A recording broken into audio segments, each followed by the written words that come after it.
Welcome to infinite stories in Hindi. आप सभी लोगों का हमारे चैनल पर स्वागत है। आज की इस वीडियो में हम तर्क से अनुभूति तक, विवेकानंद और रामकृष्ण परमहंस तक किसने पहुंचाया ये देखेंगे।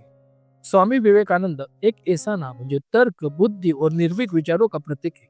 लेकिन क्या आप जानते हैं, विवेकानंद ने कभी आंख मूंदकर किसी को गुरु को स्वीकार नहीं किया। उन्होंने प्रश्न किए, संदेह किया और हर बात को कसौटी पर कसा। तो फिर प्रश्न उठता है, ऐसा तर्कशील युवक, एक भावुक, सरल और बाहरी रूप से साधारण दिखने वाले संत रामकृष्ण परमहंस का शिष्य कैसे बना। यह कहानी है संदेह से श्रद्धा तक और तर्क से प्रत्यक्ष अनुभूति की। नरेंद्रनाथ दत्त, तर्कशील युवक। स्वामी विवेकानंद का जन्म 12 जनवरी 1863 कलकत्ता के एक प्रतिष्ठित कायस्थ परिवार में हुआ।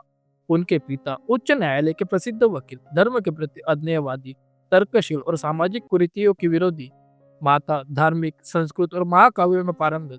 नरेंद्र में दोनों का अद्भुत संगम था, बुद्धि भी भाव भी। वे बचपन से ध्यान करते थे, असाधारण स्मरण शक्ति, तीक्ष्ण बुद्धि और सत्य के लिए गहरी तड़प। लेकिन कॉलेज में पाश्चात्य दार्शनिकों को पढ़ते पढ़ते उनका बाल्यकाल का ईश्वर विश्वास डगमगा गया। वे कहते थे, मुझे आस्था नहीं, प्रणाम चाहिए। क्या आपने भगवान को देखा है?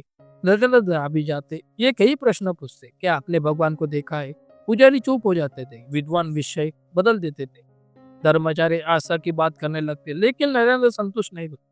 उन्हें ऐसा गुरु चाहिए था जो कह सके, हाँ मैंने ईश्वर को देखा है।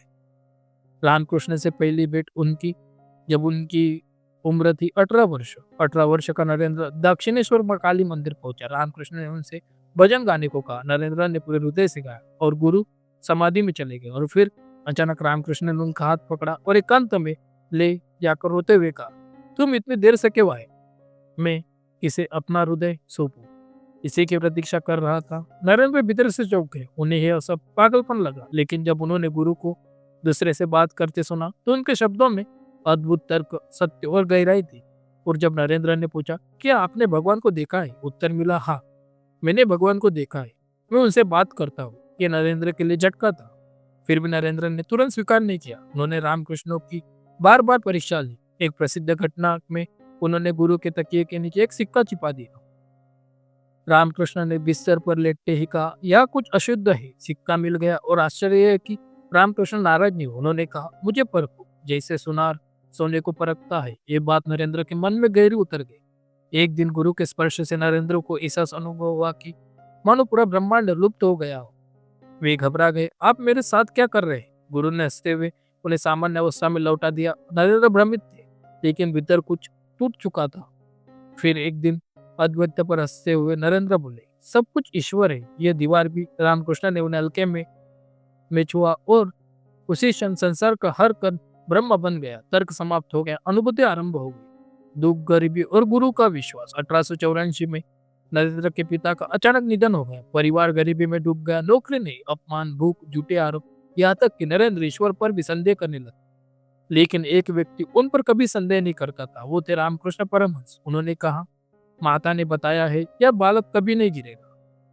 नरेंद्र ने गुरु से कहा, माँ काली से मेरी गरीबी दूर करने की प्रार्थना कीजिए। रामकृष्ण ने कहा, तुम स्वयं माँ से मांगो। लेकिन माँ के सामने खड़े होकर नरेंद्र सांसारिक वस्तु मांग ही नहीं पाए। उन्होंने मांगा ज्ञान, वैराग्य, प्रेम और मुक्ति।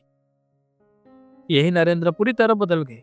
रामकृष्ण मानते थे वे स्वयं संसार नहीं घूम सकते, उन्हें एक माध्यम चाहिए था और वह माध्यम बने स्वामी विवेकानंद। रामकृष्ण ने अपने विचारों को विवेकानंद के कंधों पर रख दिया। विवेकानंद रामकृष्ण के शिष्य इसलिए नहीं बने कि वे तर्क हार गए, बल्कि इसलिए कि उन्हें तर्क से परे सत्य का अनुभव हुआ। जहाँ तर्क रुकता है वहीं से अनुभूति शुरू होती है।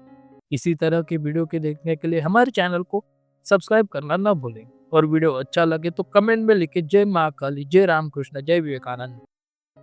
धन्यवाद।